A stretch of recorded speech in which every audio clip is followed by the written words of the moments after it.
nosotros fuimos el laboratorio neoliberal del mundo. The protests over inequality in Chile are not spontaneous.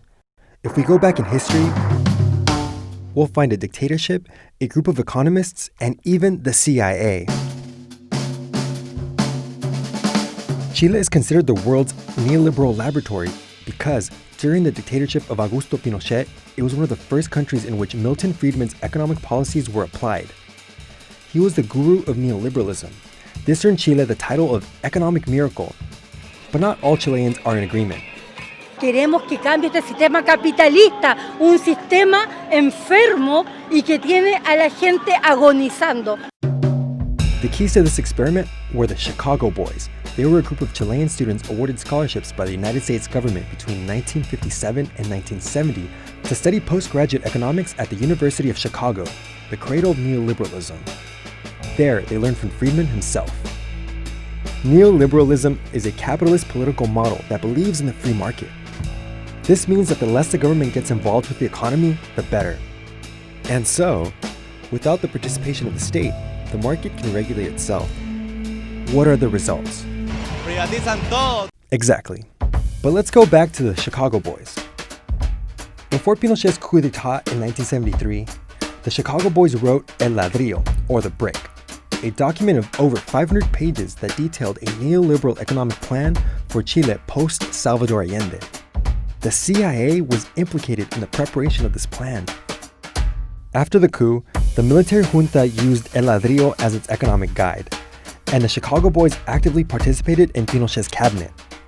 They and their students continued to participate in the political and economic life of Chile in important government positions. During the dictatorship, Pinochet applied neoliberal policies with an iron fist. He sold state enterprises and drastically reduced public spending. In just 1 year, and by force, it was cut 27%. This created a lot of discontent. As a result, inflation reached almost 600% in 1974, and more than 1.5 million Chileans were unemployed. While the majority of the population was becoming more impoverished, the country's elite and foreign companies got rich. Yo creo que en Chile hay una noción muy clara de que este sistema económico se impuso por las armas durante la dictadura y que de otro modo no se habría podido imponer, porque era muy fuerte para la gente las consecuencias que tenía.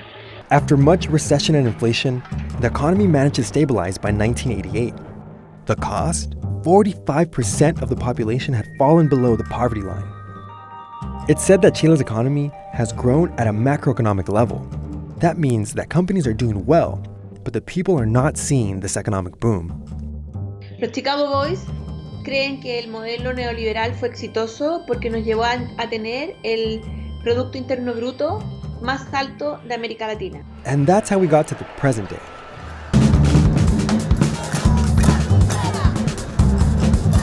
Los distintos gobiernos no fueron o no fuimos capaces de reconocer esta situación en toda su magnitud. Esta situación de inequidad, de abuso. Today, the percentage of people who live in extreme poverty in the country decreases year after year. But inequality is still there. For example, the richest 5% of the population accumulate more than 50% of the national income. Y cuando le preguntamos a los Chicago Boys por esa desigualdad, las respuestas fueron bastante impresionantes. Dijeron que no entendía por qué protestaba la gente cuando en verdad en Chile todo el mundo estaba muy bien, sobre todo la clase media. Y otros nos dijeron que ellos creían que la desigualdad no era lo importante, sino que lo importante era sacar a las personas de la pobreza y que en verdad la desigualdad era un problema de envidia. But not all Chicago Boys think the same.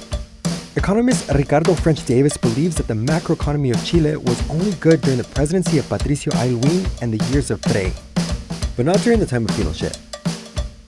Yo trato de destruir. Hay varios mitos. Uno, que la dictadura lo hizo muy bien. The opinions of experts are divided, but on the streets, the discontent is clear. Me gustaría la igualdad para todos los chilenos nacidos en este país y no solo para la élite política. La salud digna para todos, educación digna para todos y trabajo. Porque uno no puede quedarse al margen de un sistema tan injusto. Estamos colapsados, ¿cachai? Y ya Chile despertó y esta huella no va a parar, no va a parar.